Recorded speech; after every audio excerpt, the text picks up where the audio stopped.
এই মাছগুলি দেখে আমার লার্কি চুলার মধ্যে রান্না করতে ইচ্ছে করলো। তো আজকে আমরা লার্কি চুলার মধ্যেই রান্না করব।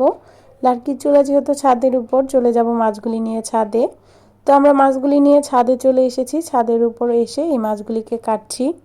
আর এখানেই সব কিছু নিয়ে আসা হয়েছে, এখানেই কাটবো, এখানেই সব কিছু করব। তো অবশ্যই পুরো ভিডিওটা দেখতে থাকুন, আশা করি আপনাদের কাছে ভালো লাগবে।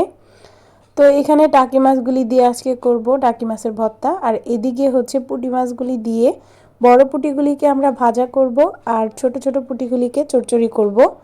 দেশি যে আলুগুলি উঠেছে নতুন নতুন ছোট ছোট, সেই আলু আর পেঁয়াজ পাতা দিয়ে আজকে এই মাছের চচ্চড়ি করব।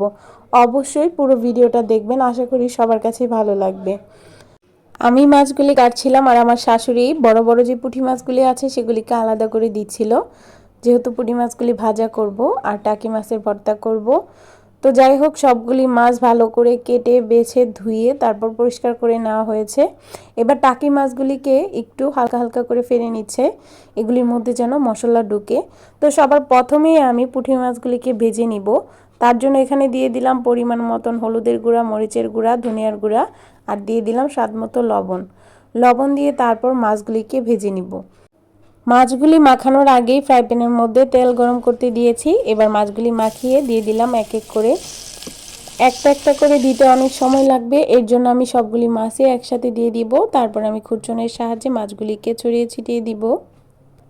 এদিকে পুঁটি মাছগুলি ভাজবো আর আরেক দিকে টাকি মাছের মধ্যে মশলা মেখে নিব। এখানে হলুদের গুঁড়ি, লবণ আর হচ্ছে মরিচের গুঁড়ি দিয়ে নিলাম। টাকি মাছ যেহেতু ভর্তা করব, এটার মধ্যে পেঁয়াজ, রসুন অনেক কিছুই দেওয়া হবে, যার কারণ এত মশলা ব্যবহার করব না। আর তরতাজা মাছের মধ্যে যত বেশি কম মশলা দেওয়া যায় আমার কাছে মনে হয় ততই ভালো লাগে। তো এই তো মাছের মধ্যে মশলা মেখে দিয়ে পুঁটি মাছগুলি উল্টিয়ে দিচ্ছিলাম। তো পুঁটি মাছগুলি প্রায় ভাজা হয়েই গিয়েছে, আর একটু মচমচা হলেই পুঁটি মাছগুলিকে চুলা থেকে নামিয়ে নিব। তো এই তো পুঁটি মাছগুলিকে মচমচা করে ভেজে নিয়েছি, এবার চুলা থেকে নামিয়ে নিচ্ছি। পুঁটি মাছগুলি ভাজার সময় অনেক সুন্দর ঘ্রাণ বের হচ্ছিল, তো আমি ভাজা মাছই কয়েকটা খেয়ে ফেলেছি চুলার পাড়ে বসে বসে। তো পুঁটি মাছগুলিকে নামিয়ে এবার আমি টাকি মাছগুলিকে ভেজে নিচ্ছি। টাকি মাছগুলিকে এত কড়া করে ভাজবো না, মোটামুটি ভেজে নিব যাতে করে টাকি মাছগুলি সিদ্ধ হয়ে যায়, যেহেতু আমি এগুলিকে ভর্তা করব। বেশি মুচমুচে করে ভাজলে ভর্তার সময় টাকি মাছগুলিকে ম্যাশ করতে অনেক বেশি অসুবিধা হয়। তো যাই হোক, কথা বলতে বলতে টাকি মাছটা ভাজা হয়ে গিয়েছে। টাকি মাছটাকে এক সাইডে রেখে তারপর আমি কাঁচামরিচ ভেজে নিয়েছি। কাঁচামরিচটা ভেজে এটার মধ্যে দিয়ে দিলাম পেঁয়াজ আর রসুন। পেঁয়াজ আর রসুনটাকে কুচি করে দিয়ে দিলাম, দিয়ে তারপর পেঁয়াজ রসুনটাকে হালকা করে ভেজে নিব, এত বেশি মচমচা করব না।